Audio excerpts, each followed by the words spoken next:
Nama saya Lea Karima Zara dari jurusan 10 Usaha Layanan Wisata SMK Sahid Jakarta. Jadi di sini saya akan mau menjelaskan materi tentang interaksi, komunikasi, dan sosialisasi dinamika sosial. Sebelumnya kita lanjut ke pengertiannya terlebih dahulu.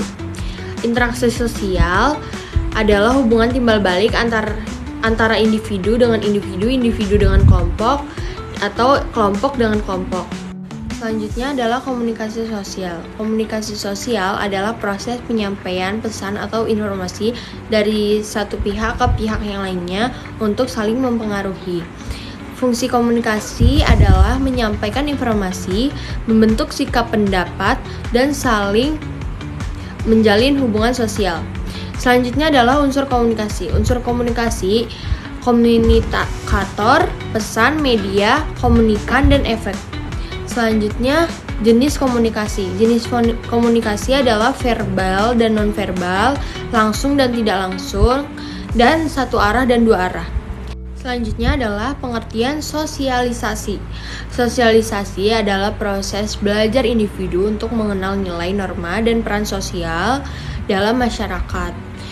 Agen sosialisasi adalah keluarga, sekolah, teman sebaya, media massa, dan lingkungan. Lembaga sosial adalah sistem norma dan nilai yang terbentuk dalam masyarakat untuk memenuhi kebutuhan hidup. Tahapan sosialisasi adalah sosialisasi primer atau dalam kurung keluarga. Proses sosialisasi pertama yang terjadi pada anak, terutama di lingkungan keluarga yang mengajarkan norma, nilai, dan perilaku sosial dasar. Selanjutnya adalah sosialisasi sekunder atau lingkungan di luar keluarga. Sosialisasi sekunder adalah terjadi setelah sosialisasi primer dan melibatkan interaksi dengan lingkungan yang lebih luas seperti sekolah, teman sebaya, dan media massa. Selanjutnya bentuk sosialisasi. Bentuk sosialisasi adalah formal.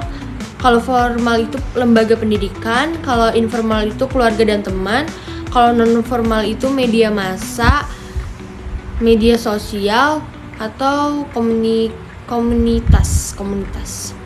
Selanjutnya adalah lembaga sosial. Lembaga sosial adalah sistem norma dan nilai yang terbentuk dalam masyarakat untuk memenuhi kebutuhan hidup. Lembaga sosial di dalamnya ada keluarga, pendidikan, ekonomi, politik, dan agama. Ciri-ciri lembaga sosial adalah memiliki simbol, memiliki tujuan tertentu, bersifat stabil dan terorganisir, dan menyediakan aturan sosial. Selanjutnya kita ke pengertian dinamika sosial. Dinamika sosial adalah perubahan sosial yang terjadi akibat adanya interaksi dalam dua atau lebih individu dalam suatu masyarakat yang memiliki hubungan psikologis secara jelas dalam situasi yang dialami. Selanjutnya adalah jenis dinamika sosial. Jenis dinamika sosial yang pertama adalah penyimpangan sosial. Penyimpangan sosial atau yang disebut sebagai role expansion atau perilaku yang keluar dari norma dan nilai. Yang kedua adalah perubahan sosial. Jenis dinamika yang lain adalah perubahan sosial atau social change. Yang ketiga adalah pengendalian sosial. Bentuk dinamika yang berikutnya adalah pengendalian sosial. Sesuai dengan namanya, pengendalian sosial ini adalah salah satu cara untuk melakukan kontrol. Yang keempat adalah mobilitas sosial. Bentuk dinamika sosial yang terakhir adalah mobilitas sosial atau social mobility. Sebenarnya mobilitas sosial adalah fenomena yang terjadi pada individu berpindah kelas sosial, misalnya awalnya dari lapisan sosial bawah masuk ke lapisan sosial atas. Berlaku sebaliknya. Oke, yang selanjutnya adalah dampak dinamika sosial. Yang pertama adalah dampak dinamika sosial yang positif. Dampak dinamika sosial yang positif adalah kemajuan teknologi, pendidikan, dan kesetaraan. Dan dampak dinamika sosial yang negatif adalah kesenjangan sosial, konflik, dan kriminalitas. Nah, jadi segitu aja ya teman-teman untuk menjelaskan interaksi, komunikasi, sosialisasi, dan dinamika sosial. Kurang lebihnya mohon maaf. Terima kasih sudah menonton video ini. Wassalamualaikum warahmatullahi wabarakatuh.